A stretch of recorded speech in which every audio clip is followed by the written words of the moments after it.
Dans le souci de conduire la République du Bénin à l'émergence, le gouvernement du président Boni Yayi s'est très tôt investi dans la promotion de la bonne gouvernance, la lutte contre la corruption et la transparence dans la gestion des finances publiques. À ce titre, et pour finir avec les nombreux problèmes qui minent le secteur des marchés publics, l'État a entamé depuis 1999 une réforme en profondeur de son système de passation des marchés publics. L'un des résultats importants de cette réforme est la promulgation de la loi 2009-02 du 7 août 2009 portant Code des marchés publics et des délégations de services publics. Ce nouveau cadre juridique comporte plusieurs innovations en ce sens qu'il consacre la séparation des fonctions de régulation, de contrôle et de passation. Selon l'article 15 du Code des marchés publics, il est mis en place une structure indépendante pour la régulation des marchés publics dénommée ARMP, Autorité de régulation des marchés publics. Sa vision, définir un pôle d'excellence et un centre de référence en matière de régulation des marchés publics, aussi bien au Bénin que dans la sous-région. L'autorité de régulation des marchés publics est l'un des organes prévus dans le cadre de la gestion du système de passation des marchés publics et des délégations de services publics au Bénin par la loi 2009-02 du 7 août 2009 portant Code des marchés publics et des délégations de services publics en République du Bénin. C'est une autorité qui a deux organes, un secrétariat permanent et un conseil de régulation. Se fondant sur un sens de rigueur et d'efficacité au travail, le président Boni Yayi a confié à l'ancien secrétaire général du gouvernement, Ibrahima Souleymane, le mandat de diriger l'ARMP et d'en faire, dans un court terme, l'interface privilégiée des acteurs du système des marchés publics au Bénin. C'est dans cette optique que depuis juin 2011, le président de l'ARMP, en s'appuyant sur le secrétariat permanent, a mis un accent particulier sur la promotion de la gestion axée sur les résultats au sein de l'ARMP. Le secrétariat permanent est la structure administrative et technique de l'ARMP. Il est animé par un secrétaire permanent qui a sous lui 4 directeurs techniques, à savoir le directeur de la réglementation et des affaires juridiques, le directeur de la formation et des appuis techniques, le directeur des statistiques et du suivi-évaluation et l'agent comptable. La direction de la réglementation des affaires juridiques est une direction technique de l'autorité de régulation des marchés publics qui comprend 2 services, le service recours et le service réglementation et réforme. Les activités de la DRAGE consistent d'abord à identifier les faiblesses du Code des marchés publics et essayer d'apporter des solutions à ces faiblesses-là. Deuxièmement, nous sommes chargés de conduire la réforme des marchés publics en ce que nous devons, élaborer les tests d'application du Code des marchés publics, notamment les documents types, les documents généraux et les procédures. Nous devons veiller également à moderniser les outils et les règles et procédures de passation des marchés publics. Nous devons ensuite publier les tests d'application du Code des marchés publics qui ont été élaborés en collaboration avec la cellule de communication de l'autorité de régulation des marchés publics. Nous devons veiller à la bonne application de ces tests-là dans un environnement d'équité, de libre concurrence et de justice. Nous devons également recevoir les dénonciations des acteurs de la passation des marchés publics ou des tiers, notamment en ce qui concerne la violation des règles du Code des marchés publics. Nous devons aussi recevoir les recours qui sont exercés par les soumissionnaires à l'occasion de la passation des marchés publics ou à l'occasion de l'exécution des marchés publics. La mission de la direction de la formation des appuis techniques est définie dans le décret portant attribution et organisation et fonctionnement de l'ARMP. Et je peux vous dire en 2 mots que c'est essentiellement le renforcement des capacités des acteurs, la modernisation et la performance du système et enfin surtout l'accompagnement technique des différentes structures qui doivent intervenir dans le système de passation des marchés publics au Bénin. La direction de la formation des appuis techniques deux services, le service appui technique et le service formation. La direction des statistiques et du suivi d'évaluation a pour mission de collecter et de centraliser les informations relatives à la préparation, à l'exécution, au contrôle des marchés publics en vue de constituer une base de données pour l'évaluation. Réaliser les audits des marchés publics. Dans les missions de l'autorité de régulation des marchés publics, il est prévu de faire un audit par an par l'autorité de régulation des marchés publics. Après l'audit des marchés publics, nous avons pour mission de constituer la documentation sur les marchés publics, élaborer les rapports de performance du système de passation des marchés publics. Nous avons aussi l'évaluation du système de passation des marchés publics, élaborer les plans stratégiques et opérationnels de la RMP et puis les outils de travail qui accompagnent ces plans stratégiques et opérationnels.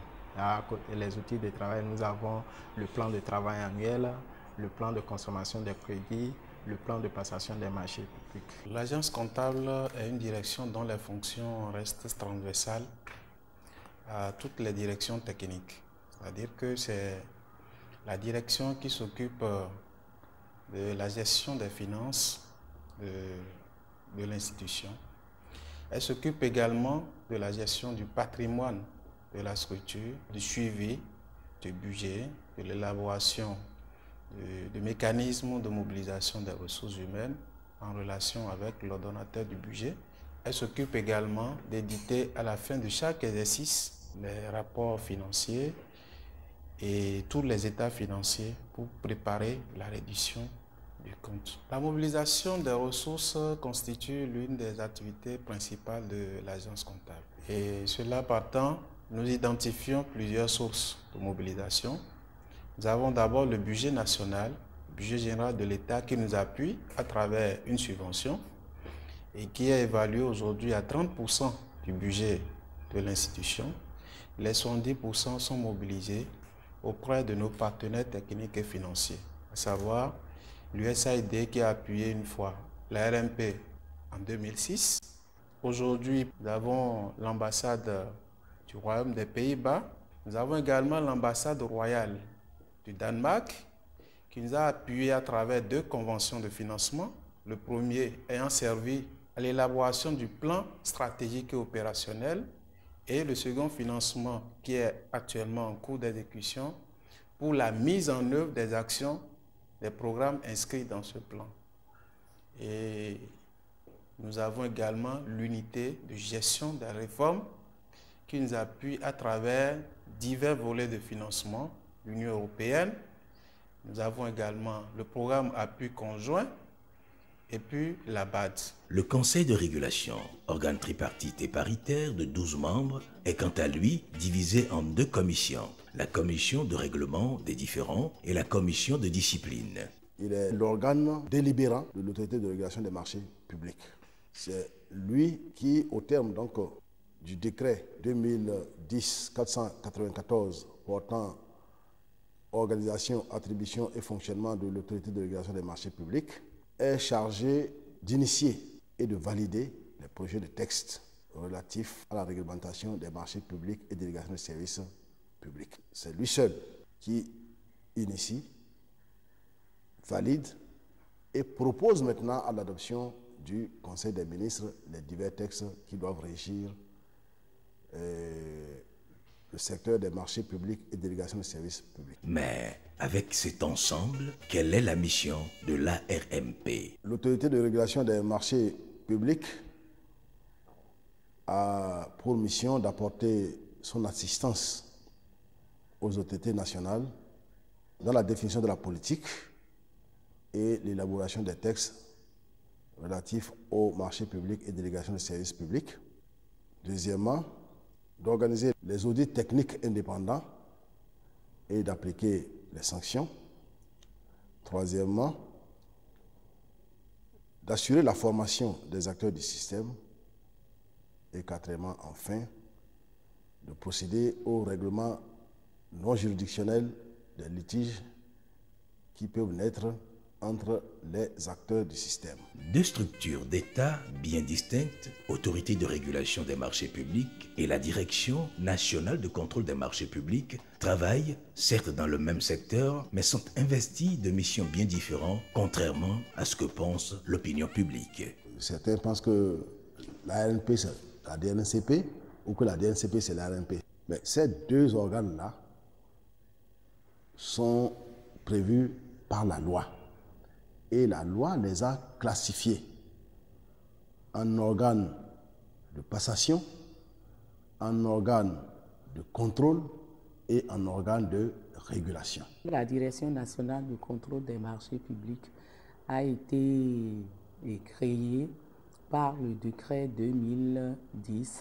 2010-495 du 26 novembre 2010.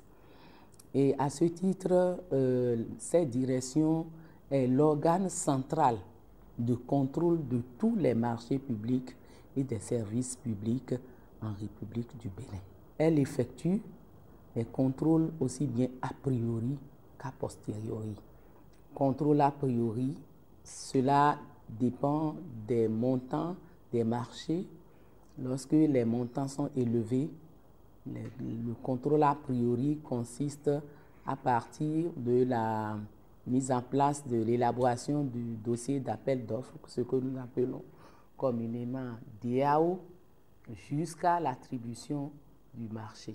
Nous avons des relations qui ne peuvent pas nous amener à la confusion des rôles, puisque nous, autorités de régulation des marchés publics, nous initions et nous élaborons les projets de texte relatifs à la réglementation des marchés publics et des délégations des marchés publics.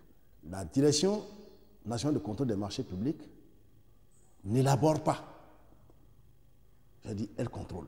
Le contrôle qu'elle fait lui permet de voir et de constater les insuffisances peut-être des textes. Et c'est par rapport à ça qu'elle propose à l'autorité de régulation des marchés publics ces mises à jour. Mais elle peut suggérer à l'autorité de régulation des marchés publics de voir tels aspects pour proposer des textes à l'autorité centrale. La mission fondamentale, c'est de contrôler tout ce que le gouvernement réalise comme infrastructure, comme développement économique d'un pays.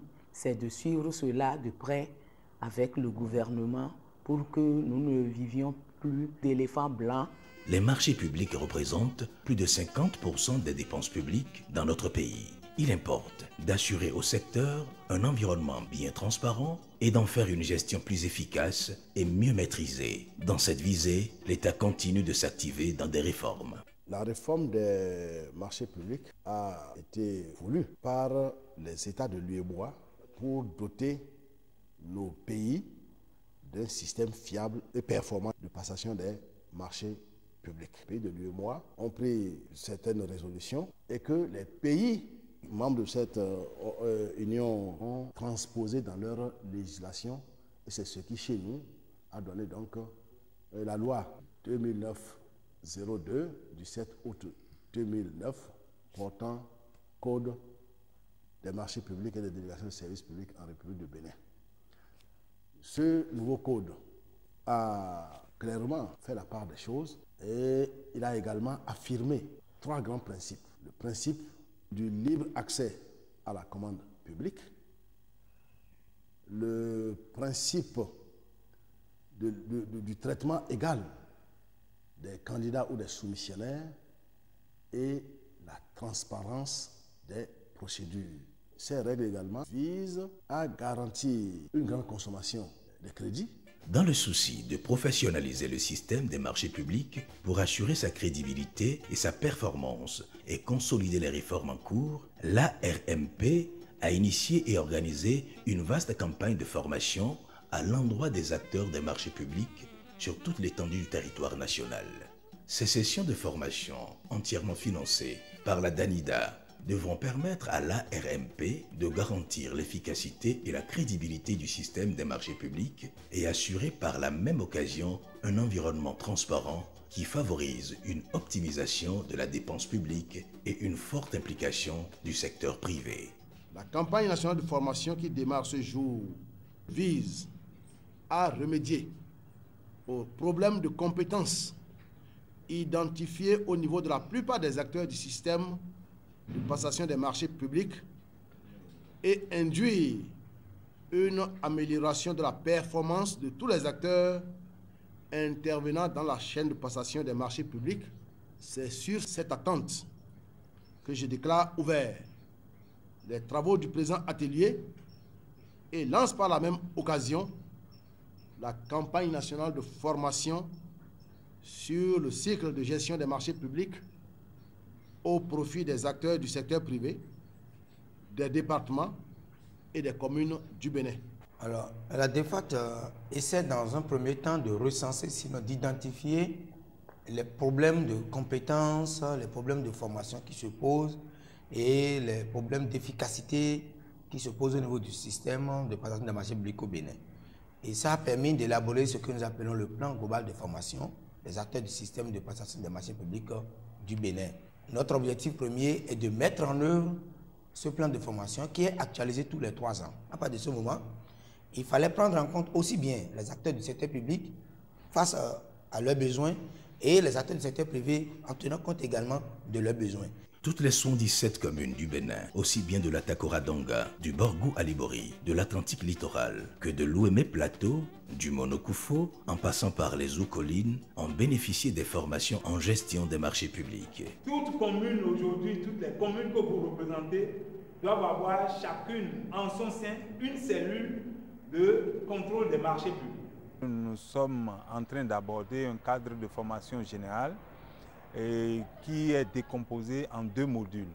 Le premier module, c'est étudier la conception théorique des marchés publics, notamment les acteurs tels que le législateur l'a prévu, le rôle de chacun des acteurs, les modes de passation des marchés publics qui constituent le premier module.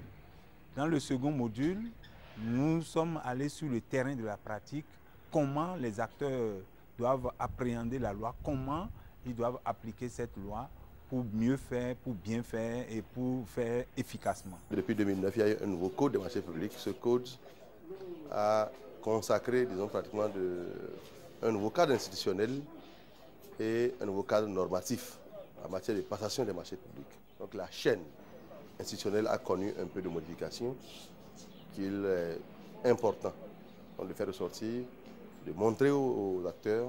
Et ensuite, même au niveau normatif, il y a eu un changement substantiel des normes.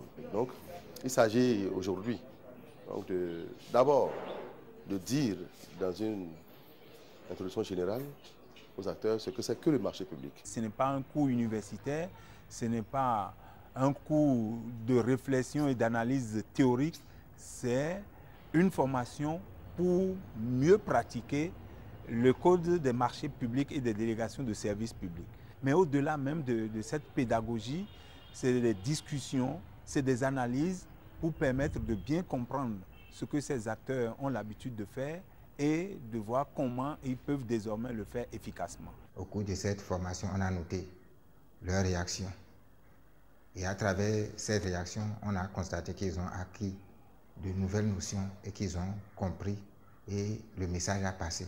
C'est vrai, c'est une formation que nous apprécions beaucoup parce qu'elle nous donne un peu plus la possibilité d'être aguerris, de connaître les procédures telles qu'elles doivent être appliquées, plus les sanctions qui nous attendent si les règles qui sont dans le code étaient mal appliquées. En tant que procureur, désormais on doit mettre en application des tests spéciaux qui sont au niveau de la passation des marchés publics et la loi sur la corruption. Les deux, qu'on va les mettre en application. Et là, les sanctions vont tomber en cas de faute commise au moment des passations des marchés publics. Cette formation nous a permis de retenir beaucoup de choses. C'est vrai, au niveau des communes, nous avons des commissions de passation des marchés, mais nous n'avons pas installé les cellules de contrôle de cette commission-là.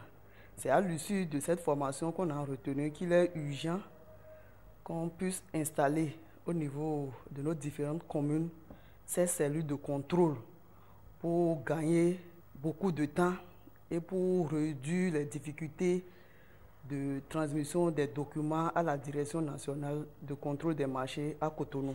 Je pense que c'est une bonne initiative de l'autorité de régulation des marchés publics d'avoir organisé une telle formation pour permettre à tous les acteurs du secteur privé de comprendre comment les marchés publics sont évalués et comment les marchés sont attribués.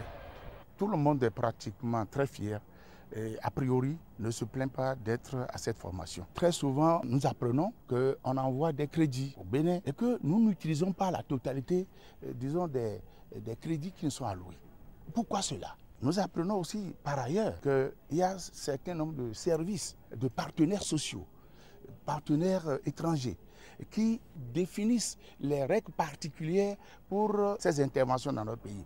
Et souvent, nous n'arrivons pas à nous conformer à ces différentes contraintes qu'on nous fait. Tout cela expliqué, nous comprenons aisément qu'il était alors normal que cet atelier de formation soit fait. Une fois arrivé chez nous à la commune d'Agbenzo, nous sommes obligés de rassembler les acteurs de ce secteur et de leur dire la nouvelle procédure, comment ils vont travailler désormais. Occasion pour les autorités des différentes localités d'apprécier l'initiative. L'importance de cet atelier n'est plus à démontrer lorsqu'on sait que les marchés publics constituent un secteur très important dans la gestion donc, de nos préfectures, dans la gestion de nos départements, mais également dans la gestion donc, de nos communes par nos autorités communales. Nous saluons à sa juste valeur cette initiative de ces autorités en organisant donc cet atelier qui nous permettra, nous les gestionnaires de crédit, également ordonnateurs secondaires, des budgets de la préfecture, des budgets des services déconcentrés de l'État, d'être au même niveau d'information. Mais des choses restent à améliorer. Tout n'est pas encore parfait. Mais je constate que toutes les mairies ne sont pas représentées et comme les présidents des cellules de passation des marchés publics sont des élus, il faut également l'organiser à leur intention. Je le dis parce que nous tendons vers la fin d'un mandat et de nouvelles têtes viendront pour coiffer cette cellule-là. C'est vrai que nous on va passer le message, mais il faut que les organisateurs réfléchissent à comment faire pour les prendre en compte aussi. Et que, comme on l'a dit, certains de nous participent à la phase régionale de cet atelier. Que cette formation soit organisée au niveau des ordonnateurs, que sont les maires, qu'eux aussi, ils approprient de ces nouveaux outils à cet exercice que nous serons soumis ce jour.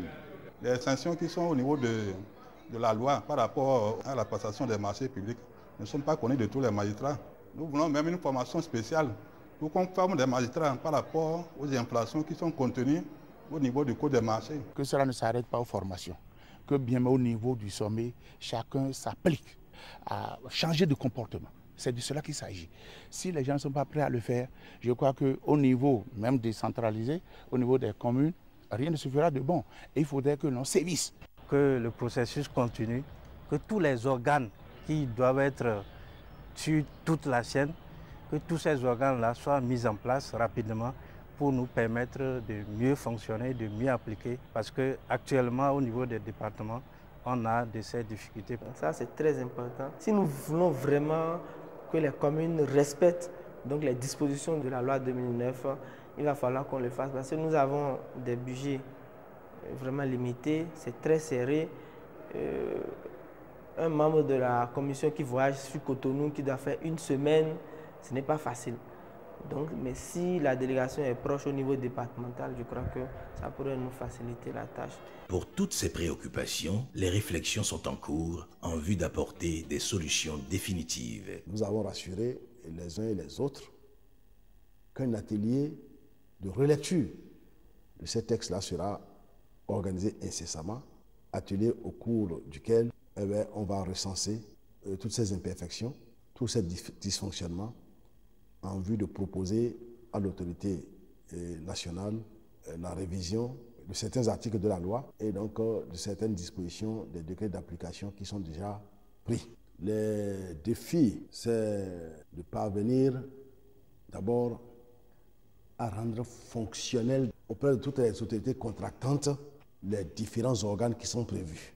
L'autre défi, c'est d'une façon générale de faire en sorte que la RMP soit une structure crédible. Bon vent donc à l'ARMP et que finissent les nombreux problèmes et dysfonctionnements qui détériorent l'image du secteur.